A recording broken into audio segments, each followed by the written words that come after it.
પડી ગયો એટલે નથી મારા ના થઈ જાય આજે માથે આમ હાવ કાળું ડુવાણ થઈ ગયું હે એટલે વરસાદ આવી જાય તો સારું કહેવાય. અને આપણી માંડવી આપણે જો આજે ઉગતી આવે કોઈ હું કૂટા કાઢી લીધા પાણી નથી જીર્યું ને માથે એટલે જરા બોલું પાછી આપણે મોટર ફૂટકાણી હતી એટલે આપણે પાણી થોડુંક મોડું થઈ ગયું હે એટલે બધી ઉગી તો ગઈ છે પણ પાણી જડી જાય એટલે ગાય બહાર નીકળી જાય એટલે આપણે જો આ બાજુ છે ને ઓછી દેખાતી હોય તમને આ બાજુ પી ગયું આ કેવી આવી થઈ ગઈ પી ગયું બધું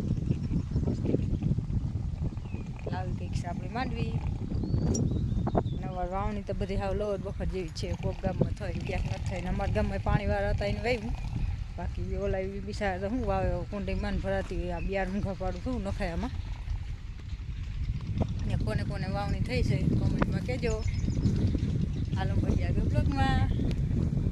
હાલો મિત્રો આપણે જો વરસાદ ચાલુ થયો અને આવી જાય તો સારું જો ફુવારા ફેરવલ છે ને એમાં પાણી હાલતા થઈ ગયા આવો છે આપણે વરસાદ.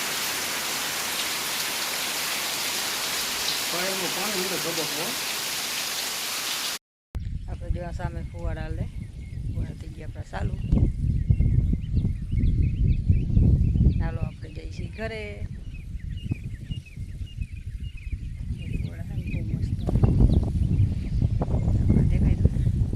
દેખાતા જશે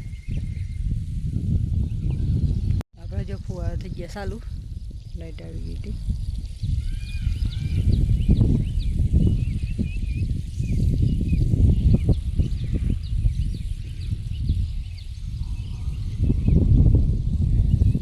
ને આપણે જો મસ્તીનું બધી માંડવી વાંધો નથી એટલે ક્યાંક ક્યાંક છે ને જો આવી રીતના હજી છે ને નીકળતી આ પોળા ઉસકાવે છે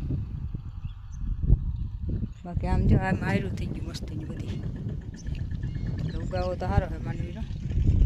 અને અહીંયા જો પણ દરાજ બાજુમાં ઉગી ગઈ બધી નકર અહીંયા તો 2-3 વખત ઘોડી આવી ટ્રેક્ટરને ગયું ને આવ્યું એટલે હે ને કચરાનું તો બહુ પણ તોય વાંધો ના આવ્યો. બધા જો પોળા ઉસકાવી નીકળવા માંડી માંડવી ના આવી છે કંઈક આપણી માંડવી ને હજી આ બાજુ પાવાનું બાકી છે ત્યાંથી અહીં સુધી.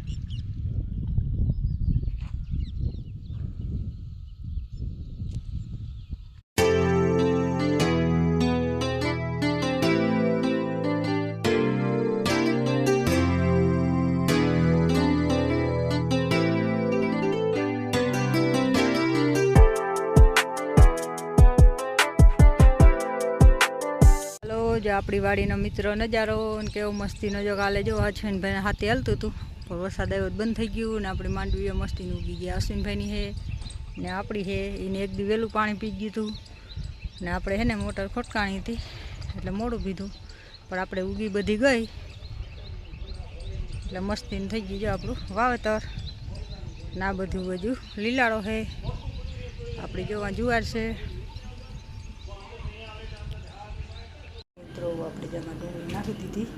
હવે આપણે હાથ ધોવાનું પાણી લઈ લીધું આપણું તેલ ગરમ થાય છે. ચાલો બધા ભજીયા ખાવા.